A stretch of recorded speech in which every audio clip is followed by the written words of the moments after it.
This is just a quick little instructional video on how to adjust the gain and the shutter on the AP820 laser sensor.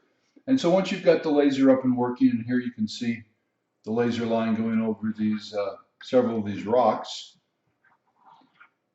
what we're going to show you is how to adjust that.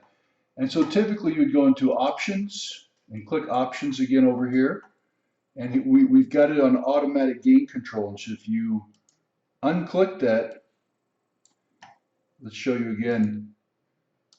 If we unclick that, and you can see that as I move that gain, you can see how it's changing the strength of the laser sensor, especially if we go in maybe some darker, right there's a good one, a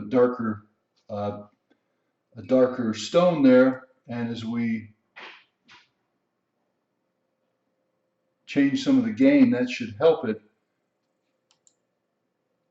Also with the shutter, you can see the difference that shutter makes as far as giving it a little bit better gain on that target. So by making these adjustments, it should help quite a bit if you're on some dark targets.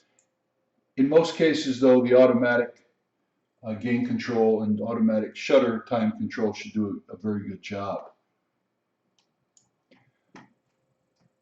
If we come into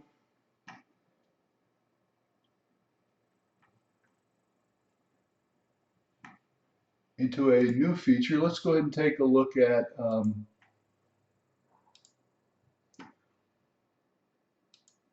our file. Let's go into 3D view real quickly, and let's clear this. So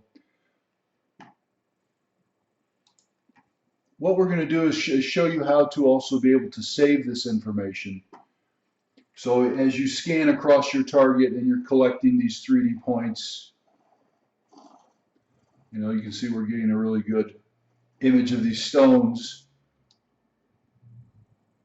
and these surfaces. If you wanted to save that data, the way you would do it is you would come up to the connect button, you would disconnect it, and once you've turned it off, now you can go into save as a .dat file, or you can go into export, and you can export it as a CSV or a TXT file. And so that's how you would do that. So the important thing is you would first disconnect the laser with the connect button, and then you should be able to save that data.